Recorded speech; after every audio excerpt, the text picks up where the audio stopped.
অফি যালিকা ফালিয়াতানাফাসিল মুতানাফিসুন।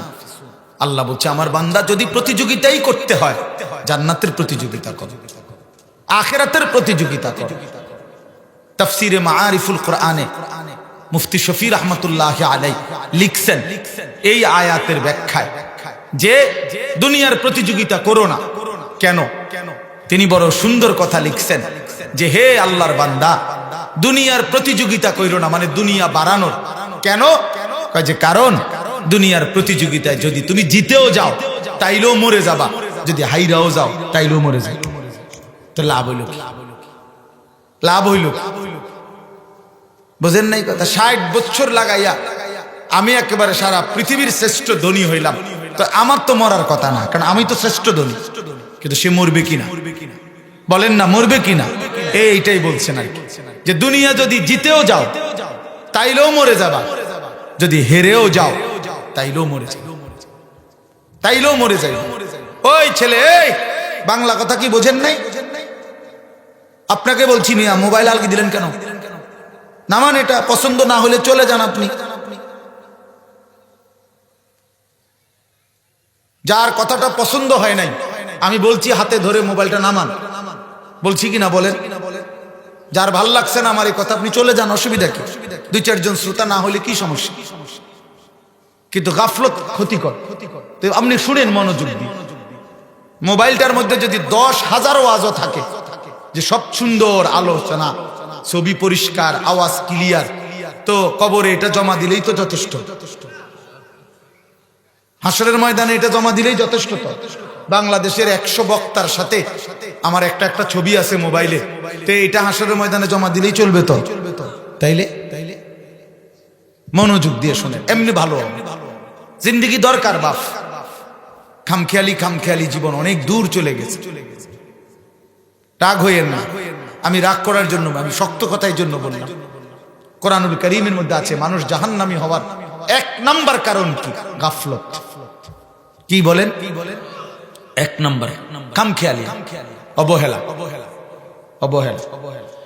কোরআন শরীফে আছে আল্লাহ তাআলা বলছে যত লোককে আমি আল্লাহ জাহান্নামে ফেলবো, মানে যত লোক জাহান্নামী হবে সমস্ত লোকের পরিচয় একত্রে উলাইকা হুমুল গাফিলুন। সরাসরি কোরআন শরীফ আল্লাহ বলেন এরা কেন জাহান্নামী হলো?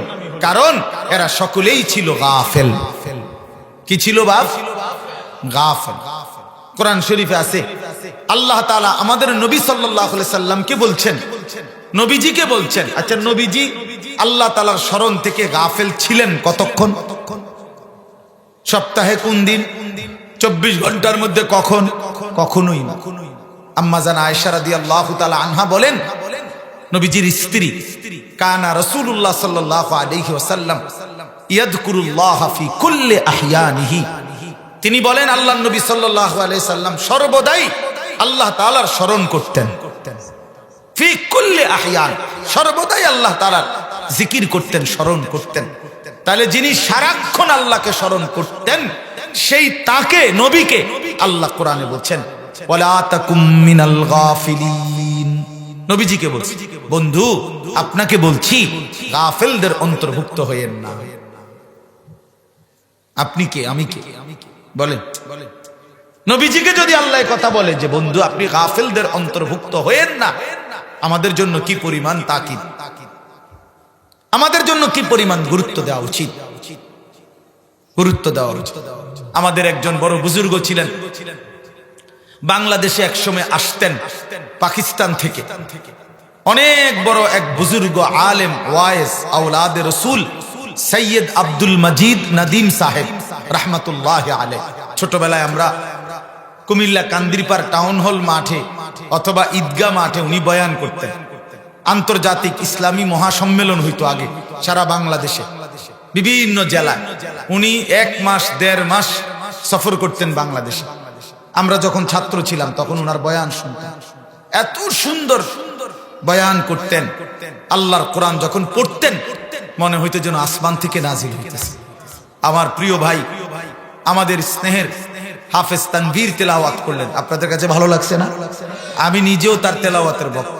আমার মাদ্রাসায় সে অনেকবার গেছে, অনেকবার। চোখে দেখে না যে পৃথিবীর আলো, সে তার মালিকের আলো কি পরিমাণ দেখলো। হায় বদনসিব ওই মানুষগুলো যাদের চোখ ছিল 60 বছর, কিন্তু তারা কোরআনুল কারীমের একটা লাইন শুদ্ধ করে পড়তে পারে নাই, পারে না। তার চাইতে বড় বদনসিব, মন্দ কপাল, দুর্ভাগা আর কেউ হইতে। আফসোস ওদের জন্য। তো বলতেছিলাম, এই উনি পাকিস্তানের এই হযরত এখন ইন্তেকাল করছেন, আরো অনেক দিন হয়েছে। ওনার ছেলে এখন বড় ওয়াইজ। এই কিছুদিন আগেও বাংলাদেশে উনি হযরত মাওলানা ফয়সাল নাদিম উনি বয়ান করে গেছেন বাংলাদেশের, প্রায় 15-20 দিন ছিলেন, এই কয়েকদিন আগে গেল। তো উনি সবসময় তাসবিহ পড়তেন, হাতে তাসবিহ রাখে পড়তেন। তো উনি একদিন বয়ানের মধ্যে বলছেন, ইউরোপে কোন এক দেশে উনি বয়ানে গেছেন। তো ওইখানকার এক মুসলিম যুবক ওনাকে জিজ্ঞাসা করছে যে হযরত, আপনি যে হাতে তাসবিহ ব্যবহার করেন এটা কি? তখন উনি বলছেন যে এটা মুযাক্কিরা, এটা আমাকে স্মরণ করিয়ে দেয়। তো কি স্মরণ করিয়ে দেয়? আমাকে একটু পর পর এটা হাতে থাকলে আমার আল্লাহর জিকিরের কথা স্মরণ করায় দেয়। হাতে লাগলে আমার এটা তখন মনে পড়ে, তো আমি কিছুক্ষণ আবার আল্লাহকে ডাকি, জিকির করি, এই জন্য এটা আমার স্মরণ করায় দেয়। তখন ওই যুবক, কথাটা খেয়াল করে, ওই যুবক তখন ওনাকে বলছে, আচ্ছা হযরত, নবী সাল্লাল্লাহু আলাইহি ওয়াসাল্লাম তিনি এই তাসবিহ মানে এই দানাওয়ালা এগুলো এটা ব্যবহার করতেন? এটা ব্যবহার করতেন? উনি বলেন যে সে আমার কাছে এটাই জানতে চাচ্ছিল যে নবীজি এটা ব্যবহার করছেন কিনা, আপনি যে ব্যবহার করেন। তখন উনি বলেন, আমি তাকে বললাম, হ্যাঁ যুবক, তোমার প্রশ্ন তো ঠিক আছে, নবীজি এটা ব্যবহার করতেন কিনা, কিন্তু আগে তুমি কি এটা জানো যে নবী সাল্লাল্লাহু আলাইহি সাল্লাম আল্লাহকে ভুলতেন কিনা? বুঝেন নাই কথা? নবী সাল্লাল্লাহু আলাইহি সাল্লাম আল্লাহকে ভুলতেন কিনা? তিনি তো আল্লাহকে কখনোই ভুলতেন না। তা আমি তো প্রথমেই বলছি, এইটা তো ওই ব্যক্তির জন্য যে ভুলে যায় তার মাওলাকে, এটা মনে করায় দেয়। আল্লাহর নবী এটা কেন ব্যবহার করবেন? তিনি তো 24 ঘন্টাই আল্লাহকে স্মরণ করতেন। ওনারে আবার মনে করাই দিবে কি? ও দরকার কি? তো এই জন্য বললাম, বাপ ওয়ালা তাকুম মিনাল গাফিলিন, গাফিল না হওয়া, গাফিল না। মুমিন গাফিল হয় না, মুসলমান গাফিল হয় না।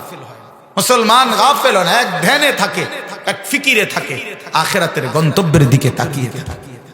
আল্লাহর নবী সাল্লাল্লাহু আলাইহি ওয়াসাল্লাম হাদিসের মধ্যে আছে, সাহাবায়ে কেরাম নবীজির চেহারার স্বাভাবিক অবস্থার বর্ণনা দিতেন, যে নবীজির চেহারা মুবারকের দিকে তাকাইলে স্বাভাবিকভাবে কি মনে হইত, কি মনে হইত?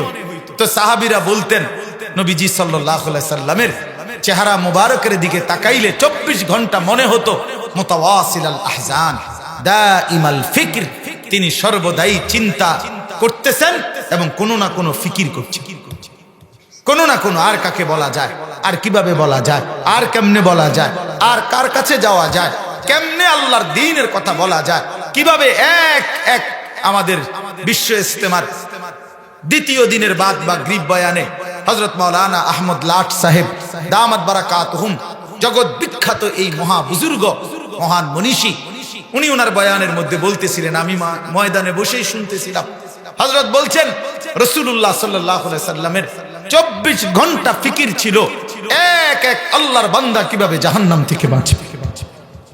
সাহাবায়ে কেরামের মৃত্যু পর্যন্ত ফিকির ছিল যে আল্লাহ পাকের এক এক বান্দা কেমনে জাহান্নাম থেকে বাঁচবে, জাহান্নাম থেকে বাঁচবে, জাহান্নাম থেকে বাঁচবে। তো নবী সাল্লাল্লাহু আলাইহি সাল্লামের চেহারা মুবারকের দিকে তাকাইলে এটা মনে হতো যে তিনি ফিকির করতেছেন, ফিকির করতেছেন, দুয়ারে দুয়ারে হাঁটতেন, দাঁড়ে দাঁড়ে, কখনো বাজারে, কখনো হাটে, কখনো মাঠে, কখনো একজনের কাছে, কখনো 10 জনের কাছে, কখনো রাতে, কখনো দিনে, কখনো উপরে, কখনো নিচে, कभी आरश पर, कभी फरश पर, कभी उनके दर, कभी दर बदर, गमे आशिकी तेरा शुक्रिया, मैं कहां कहां से गुजर गया।